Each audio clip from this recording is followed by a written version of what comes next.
하나님의 말씀은 마태복음 27장 11절부터 26절까지입니다. 신약성경 48페이지 마태복음 27장 11절. 예수께서 총독 앞에 섰음에 총독이 물어 이르되 내가 유대인의 왕이냐? 예수께서 대답하시되 내 말이 옳도다 하시고 대제사장들과 장로들에게 고발을 당하되 아무 대답도 아니하시는지라. 이에 빌라도가 이르되 그들이 너를 쳐서 얼마나 많은 것으로 증언하는지 듣지 못하였느냐 하되 한마디도 대답하지 아니하시니 총독이 크게 놀라워하더라. 명절이 되면 총독이 무리의 청원대로 죄수 한 사람을 놓아주는 전례가 있더니 그때에 바라바라 하는 유명한 죄수가 있는데 그들이 모였을 때에 빌라도가 물어 이르되 너희는 내가 누구를 너희에게 놓아주기를 원하느냐? 바라바냐 그리스도라 하는 예수냐 하니 이는 그가 그들의 시기로 예수를 넘겨준 줄을 알미더라. 총독이 재판석에 앉았을 때에 그의 아내가 사람을 보내어 이르되 저 옳은 사람에게 아무 상관도 하지 마옵소서. 오늘 꿈에 내가 그 사람으로 인하여 애를 많이 태웠나이다 하더라. 대제사장들과 장로들이 무리를 권하여 바라바를 달라 하게 하고 예수를 죽이자 하게 하였더니 총독이 대답하여 이르되 둘 중의 누구를 너희에게 놓아주기를 원하느냐? 이르되 바라바로소이다. 빌라도가 이르되 그러면 그리스도라 하는 예수를 내가 어떻게 하랴? 그들이 다 이르되 십자가에 못 박혀야 하겠나이다. 빌라도가 이르되 어찌 미냐? 무슨 악한 일을 하였느냐? 그들이 더욱 소리질러 이르되 십자가에 못 박혀야 하겠나이다 하는지라. 빌라도가 아무 성과도 없이 도리어 밀란이 나려는 것을 보고 물을 가져다가 무리 앞에서 손을 씻으며 이르되 이 사람의 피에 대하여 나는 무죄하니 너희가 당하라. 백성이 다 대답하여 이르되 그 피를 우리와 우리 자손에게 돌릴지어다 하거늘. 이에 바라바는 그들에게 놓아주고 예수는 채찍질하고 십자가에 못 박히게 넘겨주니라.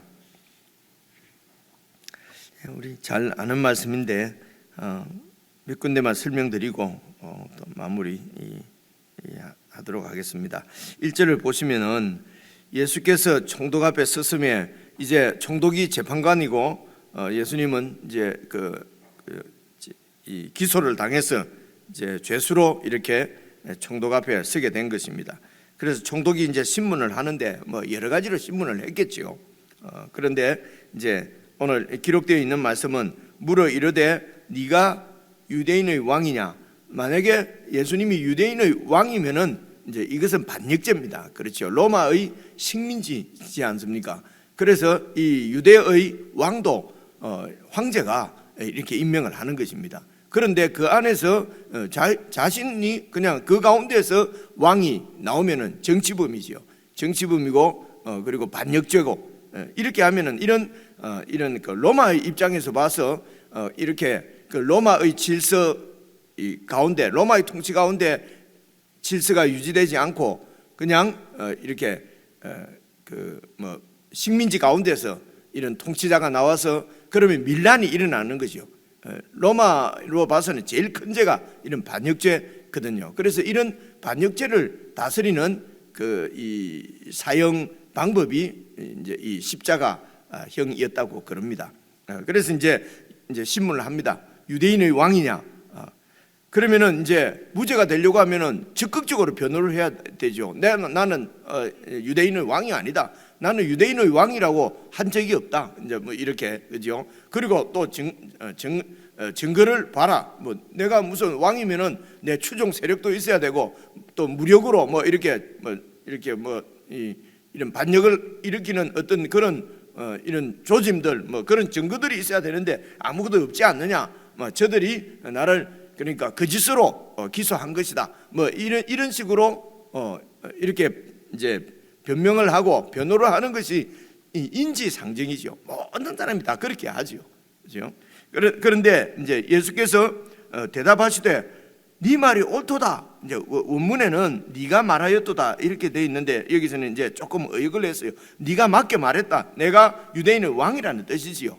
근데 예수님께서 물론 이 유대인의 왕이라고 이렇게 하신 것은 긍정이라기보다는 뭐 긍정하시는 말씀이지만은 내가 유대인의 왕은 왕인데 네가 말하는 네가 생각하는 그런 유대인의 왕은 아니다 하는 이런 그 내용이 조금 포함되어 있는 것 같습니다. 어쨌든 예수님께서 네 말이 옳도다. 그러니까 여러분 이 총독의 입장에서는 상당히 의아하지 않겠습니까? 빠져나가려고 해야 되는데 자기가 유대인의 왕이 맞다고 그러니까요. 죽으려고 죄송합니다. 여기 우리 쓰는 말로는 죽으려고 환장을 한 거지요.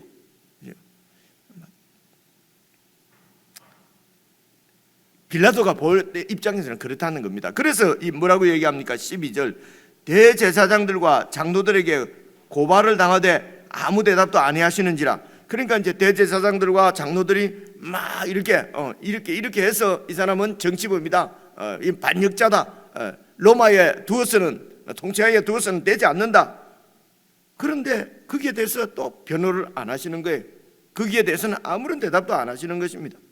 그래서 13절 빌라도가 말하기를 그들이 너를 쳐서 얼마나 많은 것으로 증언하는지 듣지 못하였느냐?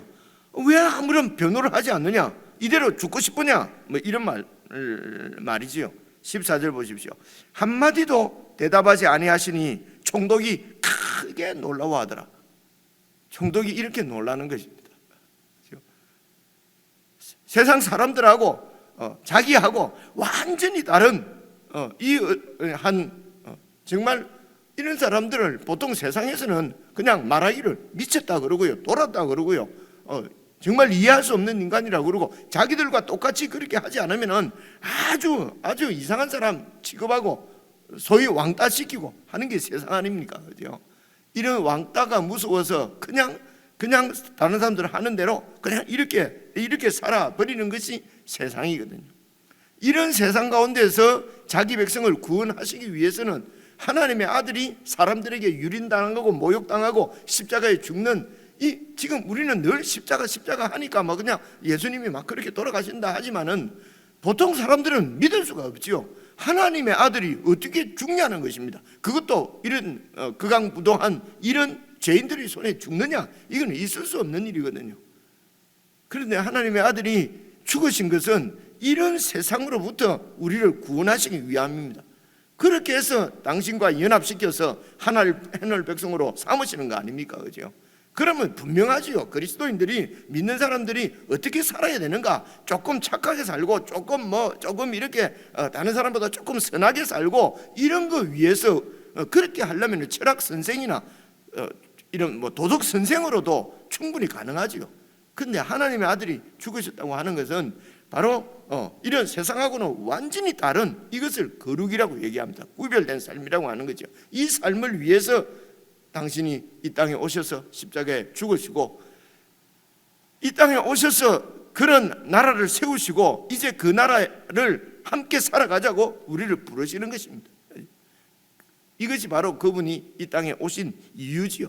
그래서 우리가 믿음으로 들어가서 그분의 초청에 응하면은 그분과 함께 그런 위대한 일을 하는 것이고요. 그것을 거절하면은 그냥 세상으로 그냥 살아가는 것이고 그런 것입니다. 중간에 어정쩡하게 회색 지대는 사실은 없는 것이죠. 예수님께 속했느냐, 세상하고 속했느냐. 세상하고 예수님하고는 완전히 다릅니다. 오늘도 보십시오. 빌라도가 너무 놀라운 거예요. 도대체 이 사람은 누군가? 한마디도 대답지 않으시고 이제 곧 죽을 텐데, 그래서 사람들은 죽음이 두려워서 다 이렇게 거짓에 굴복하고 그냥 거짓 증언하고 이렇게 죽음이 두려워서 그렇게 로마의 이런 질서 가운데 이게 정의라고 거짓하면서 그러면서 살아가는데, 예수님은 이 죽음을 완전히 뛰어넘은 거지요. 착각하지 않아야 될 것은 죽음을 뛰어넘는 것이 쉬운 일이 아닌 것은 이미 보았습니다. 그죠? 예수님의 겟세마네 기도라든지, 그리고 내가 죽더라도 배반하지 않겠습니다 하고 하던 그 베드로가 얼마나 허무하게 무너지는지, 그죠? 그래서 이런 죽음을 뛰어넘은 그런 예수 그리스도의 모습을 지금 빌라도가 보고 크게 놀라워 한 것입니다. 자, 그럼 이제 15절입니다. 14절까지는 잘 우리가 묵상을 해서 정말 내가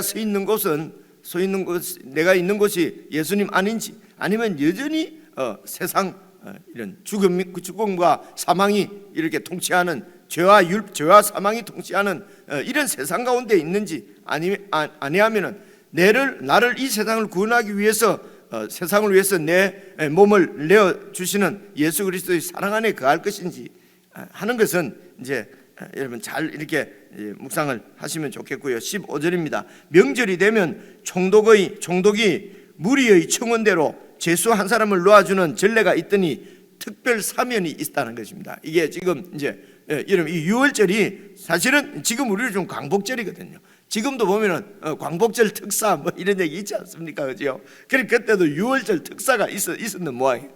그래서 죄수 한 명을 놓아주는 전례가 있는데 백성들이 원하면 말입니다. 16절, 그때에 바라바라 하는 유명한 죄수가 있는데, 이 유명한 죄수니까 백성들이 다 안다는 얘기지 않습니까? 로마 입장에서 보면은 유명한 죄수다 이러면은 완전히 로마 입장에서는 완전히 그 밀란의 주동이 되는 이 반란을 일으키는 사람이지요, 그죠? 근데 이제 만약에 유대인의 입장에서 보면은 바라바는 아주 우리 민족을 이런 그 로마의 압제로부터 구원해 주는 어떤 이런 정치적으로 아주 이런 백성들이 그리스도가 아닌가라고 오해할 정도로 그렇게 유명한 사람일지도 모르겠습니다. 어쨌든 이쪽이든 저쪽이든 이제 유명한 죄수예요, 그렇죠? 그래서 우리가 생각하는 그냥 어떤 강도, 그죠? 강도인데 아주 그냥 이런 잡범 강도 이런 거는 아니지 않을까 이런데 어쨌든 유명한 죄수입니다. 그래서 17절, 그들이 모였을 때에 빌라도가 물어 이르되 너희는 내가 누구를 너희에게 놓아주기를 원하느냐? 바라바냐? 예수냐? 그래서 이제 이렇게 그래 이는 이렇게 한 것은 18절, 그가 그들의 시기로 예수를 넘겨준 줄 알미더라. 그래서 지금 이 빌라도는 알고 있는 거죠. 지금 예수가 이렇게 법정에 서게 된 것은 이 종교 지도자들의 시기해서 질투해서 시기해서 그렇게 제거하려고 이렇게 고소를 한 것을 지금 알고 있습니다. 그러면은 무죄를 선고하고 무죄 방면하면 되는 것이죠, 그죠? 그런데 이제 이게 정치하는 사람들은 그렇게 할 수가 없는 것이죠. 그래서 여러분, 그래서 이제 이 전례를 따라서 특사를 제의합니다. 바라바냐, 예수냐? 어쩌면은 이제 두 가지 정도로 생각했을 수가 있죠. 이 빌라도는 이 예수라는 사람은 하여튼 그런 이제 로마 입장에서 볼 때는요 전혀 양민이에요. 그냥 양민, 아주 그냥 일반 백성이에요.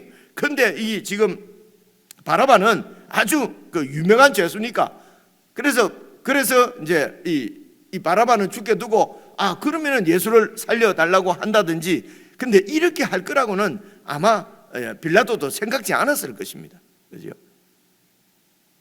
그래서 예수를 살려달라고 하면은 예수를 살려주면 되고, 그죠?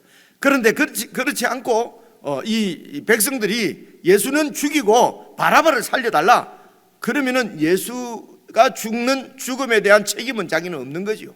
살려주려고 하는데 백성들이 죽은 거니까 내가 사형 판결을 내는 것이 아니고 백성들이 판결을 내는 거죠. 백성들이 원해서 죽은 것입니다. 그래서 그 예수님의 죽음에 대해서 책임을 들고 싶은 것입니다.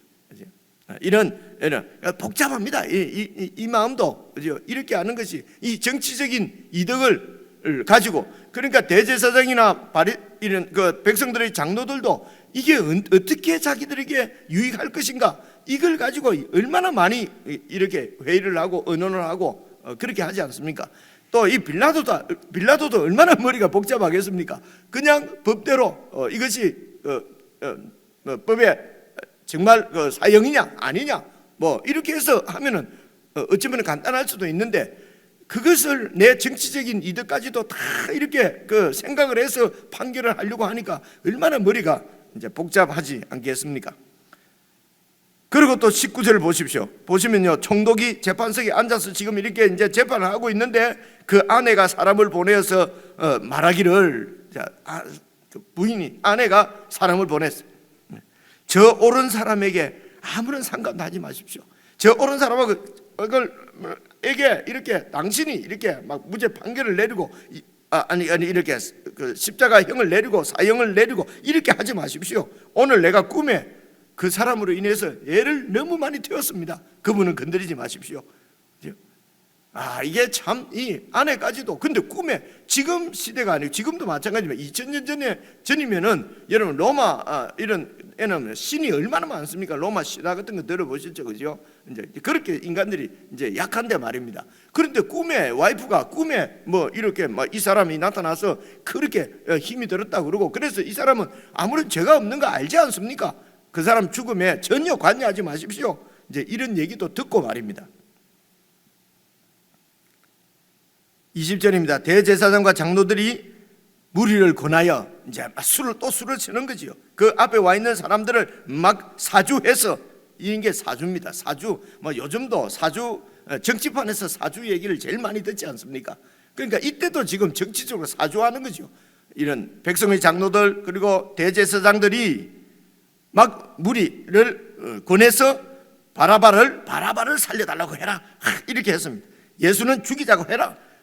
그래서 21절 총독이 또 대답하여 이르되 둘 중의 누구를 너희에게 놓아주기를 원하느냐 말하라. 그러니까 바라바를 놓아주세요, 이제 이렇게 했다는 것입니다. 이게 여론이지요, 그죠? 여론은 막 얼마든지 조작되고 이렇게 된 게 여론입니다.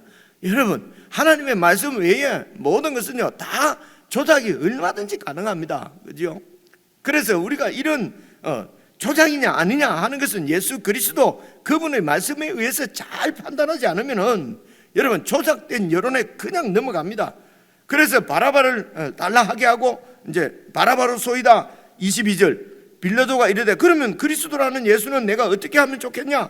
그 또 사주를 합니다. 십자가에 못 박아 죽여달라고 그렇게 얘기해라.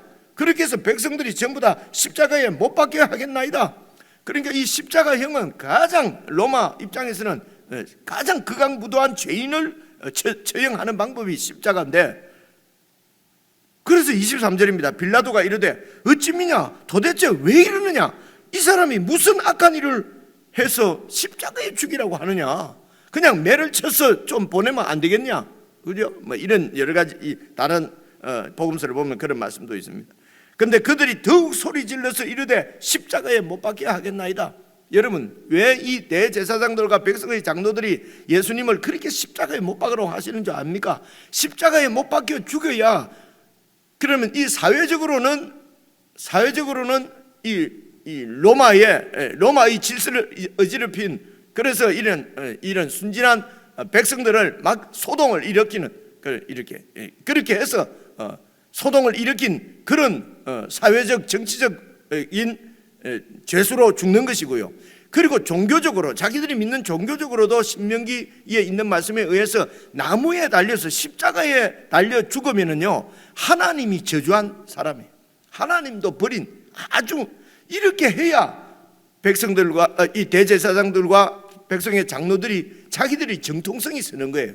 이렇게 해야 양심을 이렇게 그 양심의 가책도 이렇게 넘기고, 그죠? 그래서 예수를 십자가에 못 박아 죽이지 않으면은 그들도 이런 가책 때문에 살 수가 아마 없지 않을까. 그래서 어쩌든지 이 죄인들은 이 정통성을 확보하려고 말입니다, 그죠? 그래서 내가 하나님 앞에 옳다는 것입니다. 여러분, 우리도 자꾸 하나님 앞에 옳다는 것을 증명하기 위해서 내가 뭘 자꾸 이렇게 하는 것은, 그럴 때마다 말씀을 더 깊이 보면서 내가 그렇게 하는 것은 내가 이 죄를 지었다는 것이거든요.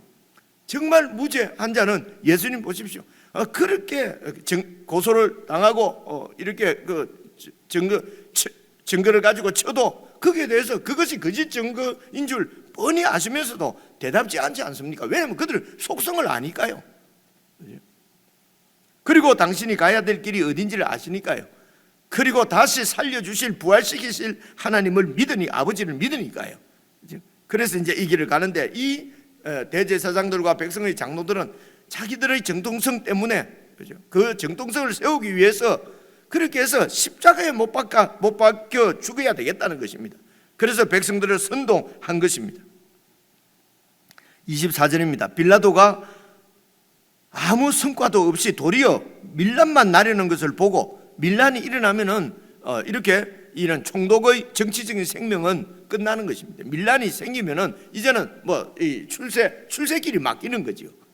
이해가 오시죠, 그죠? 그러니까 이제 이 빌라도도 이 지금 잠잠하고 조용해야 되는데 자꾸 소요를 일으키고 밀란이 일어나고 이러면은 바로 뭐 이렇게 그때나 지금이나 로마 같은 데서도 제국을 통치하려고 하면은 얼마나 정보원들이 많겠습니까?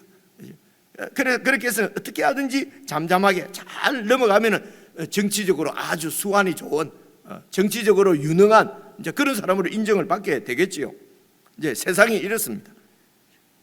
그래서 밀란이 나려는 것을 보고 물을 가져다가 무리 앞에서 손을 씻습니다. 손 씻는 것은 나는 관계가 없다, 나는 죄가 없다, 이런 거 할 때 손 씻지 않습니까, 그죠? 그때도 그랬고 뭐 요즘도 이제 뭐 그런 이런 이 퍼포먼스죠. 나는 죄가 없다.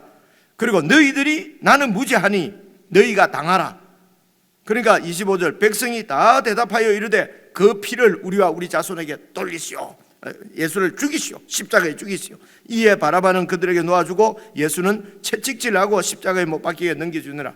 그래서 이제 이 채찍은 뭐 우리가 여러분 아시는 대로 그 앞에 뭐 이렇게 무슨 쇠 갈고리 같은 뼈 조각 이런 게 붙어 있다고 그러죠. 그렇게 해서 잘못 맞으면 뼈가 드러날 정도로 그렇게 살이 찢긴답니다. 이렇게 하는 이유는 십자가에 달렸을 때 빨리 죽게 하려고요. 십자가에 달렸어도 사람 목숨이 모지니까 며칠씩 간답니다. 그래서 이제 뭐 안식일 전에는, 안식일 되기 전에는 다리도 꺾어버리고 뼈를 끊는 거지요. 그렇게 빨리 죽으니까, 그죠? 채찍질 하는 것도 역사적으로는 그렇게 했답니다. 왜냐하면 빨리 죽게 하려고요. 안 죽고 여러분 십자가에 달려갖고 일주일이고 이렇게 있으면 얼마나 고통스럽겠습니까? 자, 한 두세 가지 정도 보시면 좋을 것 같은데요. 이 대제사장들과 백성의 장로들이 예수님을 이렇게 죽이려고 하는 것은 성경에는 시기로 나옵니다. 시기. 그래서 이 시기하는 마음이 예수님을 십자가에 넘겨줍니다. 그리고 또 빌라도는 자기의 야망, 정치적인 야망 때문에 무죄한 줄 알면서 뭐 손 씻고 막 이러면서 예수님을 사형을 언도합니다. 다 알면서 십자가에 죽으시는 예수님은 사랑 때문에 죽습니다. 시기 때문에 예수님을 죽이려고 하고요. 내 야망 때문에 예수님을 죽이려고 하고요. 예수님은 사랑 때문에 당신 자신을 내어놓습니다. 그래서 우리를 위해서 십자가에 죽으신 예수 그리스도의 그 사랑, 그 은혜 가운데 우리가 있지 않으면은 우리도 동일하게 내 시기 때문에, 내 야망 때문에 예수님을 거스리고 예수님을 십자가에 내어주라고 하는 이런 백성의 자리에 얼마든지 서게 됩니다. 그래서 예수님의 사랑을 강조하고 그 은혜 가운데 있지 않으면 안 된다고 우리가 그렇게 얘기하는 것이죠. 이런 시기와 이런 야망은 우리가 결심한다고 해서 이게 우리가 극복할 수 있는 문제가 아닙니다. 왜냐하면 이건 죽음하고 연결된 문제이기 때문에 내가 이 자리를 뺏기면은, 놓치면은, 예수님 때문에 내가 이 대제사장, 백성의 장로, 이런 기득권을 놓치면 죽는다는 것이죠. 내 정치적인 이런 야망이 이루어지지 않으면 왜 야망을 갖습니까? 정치적으로 내가 이 권세를 갖지 않으면 죽는다는 것입니다. 그래서 이런 정치적인 야망, 이런 그 기득권에 대한 이 침범하는 자에 대한 이런 그 시기, 그죠? 이런 부분은 우리가 결심하고 어떤 사람도 여러분 이런 부분에 오면은 다 넘어지지 않습니까? 극복할 수 있는 분은 완전하게 온전하게, 그리고 혹 사람들 중에서는 극복할 수 있을 만한 사람이 있을지 모르겠습니다. 그러나 그를 믿는 자들을 함께 이런 죄를 극복하게 하실 수 있는 분은 오직 우리 주 예수 그리스도, 그분 한 분밖에 없는 것입니다. 그래서 그분의 사랑, 그분의 은혜 가운데 거해야만 그렇게 해요. 그래서 그분 안에서 그분과 연합되어져서 그분과 함께 살아야 이게 하나님 나라입니다. 그렇게 해야 이런 우리 인간적인 죄성, 이런 죄악을 극복하고 하나님 나라가 세워진다고 하는 말씀입니다. 문제는 은혜입니다. 우리가 그래서 1년에 한 번씩 이렇게 기간도 정해놓고 예수님의 사랑이 어떤 것인지, 예수님을 내어주신 하나님의 그 사랑, 그 은혜가 어떤 것인지 우리가 이렇게 묵상하고, 근데 인상 쓰고 막 묵상한다고도 되는 것이 아니지 않습니까?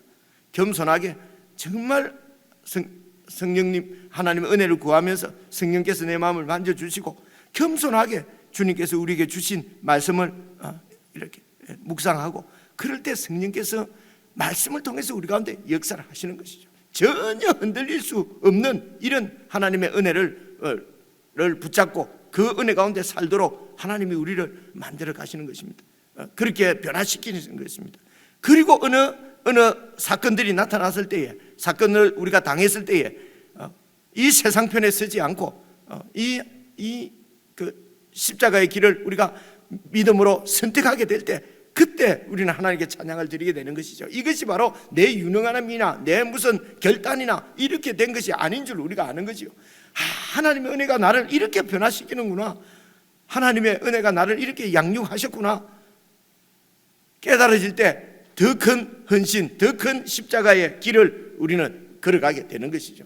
그렇게 해서 예수님 안에서 예수님을 중심머리로 한 교회가 이런 거룩한 삶을 통해서 하나님의 나라를 주님 오실 때까지 아름답게 세워가고 갖고 가는 것이 바로 하나님의 은혜인 것입니다. 개인적으로 묵상하실 때 우리가 얼마나 이 은혜 가운데 거하는지, 그리고 얼마나 은혜의 사람으로 변화가 되는지는, 우리의 변화가 되었는지는 우리 일어나는 이런 일들을 잘 이렇게 살펴보시고, 그리고 더 주님 오실 때까지 하나님의 사랑과 은혜 가운데 거하는 저와 여러분이 되었으면 좋겠습니다. 우리 개인적으로 묵상하십시다.